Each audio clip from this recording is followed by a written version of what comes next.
అందరికీ నమస్కారం. Welcome back to Vamshi Bhavani. So ఇవాళ బేసిక్గా we are into our 1 second day 23 and ఇవాల్టి టాపిక్ ఈజ్ పాలీమార్ఫిజం. సో బేసిక్గా పాలీమార్ఫిజం అంటే ఏంటి? Very simple. పాలీ అంటే బేసిక్గా మెనీ అని అర్థం, అండ్ మార్ఫిజం అంటే బేసిక్గా ఫార్మ్స్, రూపాలు అని అర్థం అనమాట. సో పాలీమార్ఫిజం అంటే చాలా రూపాలు అని అర్థం. సో బేసిక్గా మనకి పైథాన్లో ఏదైనా ఒక entity, it can be anything. ఆ ఎంటిటీ ఫర్ ఎగ్జాంపుల్ ఒకే ఎంటిటీ, సింగిల్ ఎంటిటీ ఒకవేళ చాలా ఫామ్స్లో, మెనీ ఫామ్స్లో బేసిక్గా పనిచేస్తూ ఉంటే ఆ యొక్క కాన్సెప్ట్ని ఆ విధంగా మల్టిపుల్ ఫామ్స్ తీసుకోగలిగే ఆ కాన్సెప్ట్ని మనం పాలీమార్ఫిజం అంటాం. వెరీ సింపుల్, చాలా చిన్న topic. So I'll give you examples. So examples కోసం will move on to Colab. So we have A is equal to 5, B is equal to 2, C is equal to Vamshi, D is equal to Bhavani. I'll run this cell. బేసిక్గా 4 variables create చేసాం. ఈ 4 variables create చేశాక ఏం చేస్తున్నామంటే మనం బేసిక్గా print A plus B అని రాస్తున్నాం. అంటే ఏం జరుగుద్ది? A అండ్ B యొక్క addition which will be 7. Correct. So మనకి ఆన్సర్ 7 ప్రింట్ అవుతుంది. బట్ వెంటనే తర్వాత ప్రింట్ C ప్లస్ D చేస్తున్నాం. ఇక్కడ మీరు గమనించవలసింది ఏంటి అంటే, మీరు ఇందాక A plus B and C plus D, ఇక్కడ A is a variable, B is a variable, ఇక్కడ C is a variable, D is a variable, and the same operator which is the plus. ఇది ప్లస్సే, ఇది ప్లస్సే. But first కేస్లో A and B integers అవ్వడం వల్ల addition జరిగింది. So బేసిక్గా plus operator worked as a operator for addition operation. మరి ఇక్కడ బేసిక్గా కంకాటినేషన్ జరుగుద్ది, అంటే అటాచ్మెంట్ జరుగుద్ది. సో ఇక్కడ plus is working as a concatenation operator. అవునా కదా? Will run this. So I'll run this. So మీకు చూసారు కదా, వంశీ భవానీ ప్రింట్ అయింది because Vamshi and Bhavani are attached, they are concatenated. So ఇక్కడ ఏం జరిగింది? ఇక్కడ ప్లస్ అనేది single entity, but it took multiple forms. ఒకసారేమో ఎడిషన్ ఆపరేటర్ లాగా, ఒకసారేమో కంకాటినేషన్ ఆపరేటర్ లాగా. So here the concept is again polymorphism అనమాట. Got it? మూవింగ్ ఫార్వర్డ్, మీ అందరికీ LEN ఫంక్షన్ తెలిసిందే. Now let's say I'm doing LEN of Vamshi. ఏం జరుగుద్ది? ఇక్కడ స్ట్రింగ్లోని క్యారెక్టర్స్ కౌంట్ అవుతాయి. అవునా? మరి ఇక్కడ ఈ లిస్ట్లోని నంబర్ ఆఫ్ ఎలిమెంట్స్ కౌంట్ అవుతాయి. లెట్స్ సే ఈ లిస్ట్లో వీ స్టిల్ హ్యావ్ వంశీ అనుకుందాం. Vamshi is one of the element అనుకుందాం. అయినా సరే మనకి the count will be 5 because we have, మీరు కన్ఫ్యూజ్ అవ్వచ్చు, వంశీ కాబట్టి 5 వచ్చిందేమో అని చెప్పి. I will remove this. So మీకు 4 వస్తుంది బికాస్ ఇక్కడ వంశీతో లెంత్కి సంబంధం లేదు. ఇక్కడ కేవలం ఇది ఒక లిస్ట్, ఆ లిస్ట్లో వంశీ అనేది ఒక ఎలిమెంట్ మాత్రమే. బట్ ఇక్కడ కౌంట్ ఆర్ ఆ లెంత్ ఫంక్షన్ పనిచేస్తుంది వంశీ మీద. సో ఇక్కడ మళ్ళీ ఏం జరుగుతుంది? లెంత్ అనే ఫంక్షన్, LE అనే ఏదైతే ఫంక్షన్ ఉందో, దిస్ LEN అనే ఫంక్షన్, ఈ LEN అనే function, length function, is a single entity but has multiple forms. మళ్ళీ పాలీమార్ఫిజం. నెక్స్ట్ కాన్సెప్ట్ చూడండి. Let's say we are creating a function MUL అనే ఒక ఫంక్షన్ ఉంది, అండ్ ABCD అని చెప్పి 4 పారామీటర్స్ ఉన్నాయి. సో నేనేం చేశానంటే C మరియు Dకి ఈక్వల్ టు 1 అని పెట్టాను. సో బేసిక్గా ఎప్పుడైనా సరే మనం ఫంక్షన్స్లో ఏవైతే పారామీటర్స్ ఉంటాయో ఆ పారామీటర్స్కి బేసిక్గా డెఫినేషన్లోనే, అంటే ఆ ఫంక్షన్ రాస్తున్నప్పుడే ఒకవేళ వాల్యూస్ అసైన్ చేస్తే ఆ వాల్యూస్ని బేసిక్గా డిఫాల్ట్ వాల్యూస్ అంటారు. ఏమంటారు? Default values. అంటే ఏంటన్నా అంటే మీరు ఆ పారామీటర్కి సంబంధించిన వాల్యూ పాస్ చేస్తే ఆ వాల్యూ తీసుకుంటుంది, పాస్ చేయకపోతే డిఫాల్ట్ వాల్యూ తీసుకుంటుంది. అంటే సి లెట్స్ సే MUL ఉంది, MULకి రెండే ఉన్నాయి, for example A and B is equal to 1. ఇక్కడ A is normal parameter and B is a parameter which has default value. కాబట్టి మీరు జస్ట్ మల్ ఆఫ్ A పాస్ చేశారనుకోండి, లెట్స్ సే మీరు మల్ ఆఫ్ 4 పాస్ చేశారు, అప్పుడు ఏం జరుగుతుంది అంటే A will be 4 and B will still be 1.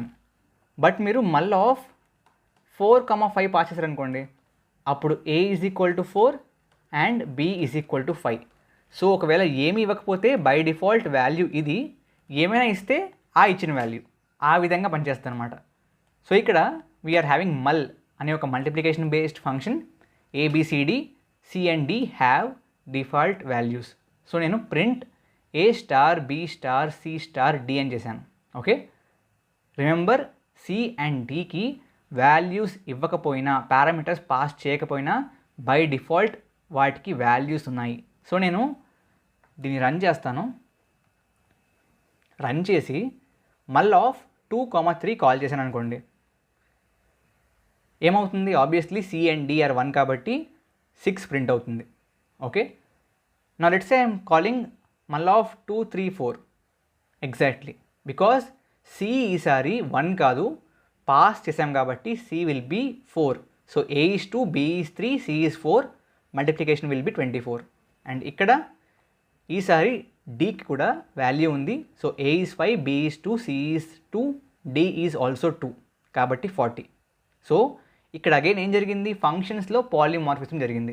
So మల్ అనేది కామన్ ఫంక్షన్, బట్ దీన్ని మీరు డిఫరెంట్ వేస్లో డిఫరెంట్ నంబర్ ఆఫ్ పారామీటర్స్తో కాల్ చేసి బేసిక్గా డిఫరెంట్ ఫార్మ్స్లో, అంటే డిఫరెంట్ వేగా, because C first time call చేసినప్పుడు C అండ్ Dకి వాల్యూస్ ఇవ్వకపోయినా బై డిఫాల్ట్ వాల్యూస్ అనేవి ఉన్నాయి, తర్వాత Cకి లేదు, తర్వాత Dకి లేదు. సో ప్రతిసారి ఈ మల్ అనే ఫంక్షన్ వేరే విధంగా పనిచేస్తుంది. Number of parameters that it is taking is different. So again single entity but multiple forms, మళ్ళీ పాలిమార్ఫిజమే. ఓకే, సో మీరు అనుకోవచ్చు, అన్న రోజు నువ్వు అసైన్మెంట్ సొల్యూషన్స్ ముందు చెప్తావు కదా, ఇవాళ ఎందుకు చెప్పలేదని చెప్పి. There is one reason for that. So now we will move into assignment questions. First question ఏంటి? Which among the following best defines single level inheritance? Obviously option B, a class inheriting base class. Again remember, బేసిక్గా మనం పేరెంట్ని base class అనొచ్చు and చైల్డ్ని sub class అనొచ్చు. Okay, this is also one terminology. Okay, yeah. Second question is, what was the main purpose behind using inheritance? Obviously నేను చెప్పాను, it is code reusability. I hope you remember.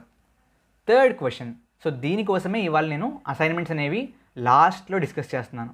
So బేసిక్గా దీంట్లో ఏముంది? What will be the output of the following code? Class A ఉంది, దాంట్లో ఒక function ఉంది, class B ఉంది, again one function, class C ఉంది, వన్ మోర్ ఫంక్షన్. B ఏమో Aని ఇన్హెరిట్ చేసుకుంటుంది, C కూడా Aని ఇన్హెరిట్ చేసుకుంటుంది. ఫైనల్గా వీ హ్యావ్ D అనే క్లాస్. D అనే క్లాస్ B అండ్ Cని రెండింటిని ఇన్హెరిట్ చేసుకుంటుంది. అండ్ Dలో test2 అనే ఒక ఫంక్షన్ ఉంది. బట్ ABC మూడిట్లో test1 అనే ఫంక్షనే ఉంది. క్లాస్ Aలో test1 ఉంది, క్లాస్ Bలో test1 అనే ఉంది, క్లాస్ Cలో కూడా test1 ఉంది. బట్ అది చేసే పని వేరు. test1 in A prints A, test2లో Bలో ఉన్న test1 ప్రింట్స్ B, Cలో ఉన్న test1 ప్రింట్స్ C. అగైన్ ఇక్కడ ఏం జరుగుతుంది? test1 అనేది ఒక common function in all the A, B and C classes, but అది చేసే task is different in each of the 3 classes. కాబట్టి again single entity multiple forms. So ఈ విధంగా మీరు క్లాసెస్ లోపల ఇన్హెరిటెన్స్ వాడి ఫంక్షన్స్లో పాలిమార్ఫిజాన్ని ఆబ్టైన్ చేయొచ్చు. సో ఇక్కడ అవుట్పుట్ ఏమొస్తుంది అంటే, బేసిక్గా ఏం జరిగింది ఇక్కడ జరిగింది ఏంటి అంటే, D అనే క్లాస్ ఫస్ట్ Bని ఇన్హెరిట్ చేసుకుంది, ఆ తర్వాత సి అనే క్లాస్ని ఇన్హెరిట్ చేసుకుంది. సో ఫస్ట్ బీని చేసుకోవడం వల్ల ఆబ్వియస్లీ మీరు డి యొక్క ఆబ్జెక్ట్ క్రియేట్ చేసి test1 కాల్ చేస్తే ఫస్ట్ బీని ఇన్హెరిట్ చేసుకున్నారు కాబట్టి బీలో ఉన్న test1 కాల్ అవుతుంది and method named test1 of b called అని ప్రింట్ అవుతుంది. Okay, so that's why this is the answer. ఒకవేళ ఇక్కడ బీ కామా సి బదులు సి కామా బీ ఉంటే అప్పుడు బేసిక్గా answer would have been method named test1 of c called అని వచ్చేది. Okay, fourth question is again the similar అనమాట. ఇక్కడ కూడా అగైన్ test1 ఈజ్ హ్యావింగ్ బేసిక్గా multiple forms, single entity multiple forms. So ఇక్కడ కూడా ఇట్ ఈస్ పాలిమార్ఫిజం. బట్ ఇక్కడ super అనే ఒక కీవర్డ్ వాడారు. ఓకే, సో సూపర్ ఇది ఏం చేస్తుంది బేసిక్గా, వాట్ ఈస్ దిస్ సూపర్ బేసిక్గా ఇన్ పైథన్ అంటే బేసిక్గా మీరు ఎప్పుడైనా సరే మీ బేస్ క్లాస్ నుంచి, okay let me tell you, so I will clear this, let me take different colour and also the pen. So super ఏం చేస్తుంది అంటే, okay very simple, let's see you have two classes A and B. Okay, A నుంచి బీని మీరు inherit చేసుకుంటున్నారు అనుకుందాం. So ఇది parent and ఇదేమో చైల్డ్ అనుకుందాం. ఓకే, సో లెట్స్ సే ఏలో ఒక ఫంక్షన్ ఉంది fun1, బీలో fun2 అనే ఫంక్షన్ ఉంది, దాంతోపాటు fun1 అనే ఫంక్షన్ కూడా ఉంది. But fun1 function in a has let's say implementation 1, అంటే మేబీ దీంట్లో ఒక ఫంక్షన్ ఉంది, ఐ మీన్ ఒక కోడ్ ఉంది, maybe that can B for example print అని చెప్పి లోపల ఏ అని ప్రింట్ చేశారు. అండ్ దీంట్లో ఉన్న ఫంక్షన్ 1కి అగైన్ ఒక డిఫరెంట్ ఇంప్లిమెంటేషన్ ఉంది, that can be maybe print B. So బేసిక్గా ఒకవేళ మీరు బి యొక్క ఆబ్జెక్ట్ క్రియేట్ చేస్తే, let's say OBJ is equal to B అని చెప్పి క్రియేట్ చేస్తే, అండ్ ఇప్పుడు మీరు ఓబీజే డాట్ ఫంక్షన్ 1ని కాల్ చేస్తే ఆబ్వియస్లీ బీలో ఉన్న ఫంక్షనే కాల్ అవుద్ది, ఇదే కాల్ అవుద్ది. మరి మీరు బి యొక్క ఆబ్జెక్ట్ని వాడి దాని యొక్క పేరెంట్ అంటే ఏలో ఉన్న ఫంక్షన్ 1ని కాల్ చేయాలంటే ఏం చేయాలంటే బేసిక్గా ఈ సూపర్ని యూజ్ చేయాలి. ఓకే, సో బేసిక్గా ఇప్పుడు మీకు సూపర్ అంటే ఏంటో అర్థమైంది కాబట్టి now try this question. Okay, and బేసిక్గా దీని యొక్క ఎగ్జాక్ట్ సొల్యూషన్ రేపు చెప్తాను. But I want you all to try this. బేసిక్గా ఆన్సర్ ఇదే, option A is the answer. బేసిక్గా దాని యొక్క రీజనింగ్ ఫిగర్ అవుట్ చేయండి. ఓకే, అండ్ దాంతోపాటు కొలాబ్లో కూడా ఆర్ వాట్ ఎవర్ వేరే ప్రాక్టీసింగ్ పైథన్ మీరు సొంతంగా ఒక క్లాస్ క్రియేట్ చేయండి అండ్ దాంట్లో పేరెంట్ అండ్ చైల్డ్లో సేమ్ ఫంక్షన్ నేమ్ పెట్టి బేసిక్గా ఈ సూపర్ యొక్క యూసేజ్ని ఎక్స్పెరిమెంట్ చేయండి. Okay, try this. Okay, so with that note ఇవాల్టి ఈ topic of polymorphism is completed. Thank you all for joining. డెఫినెట్గా we'll be discussing remaining concept in remaining days.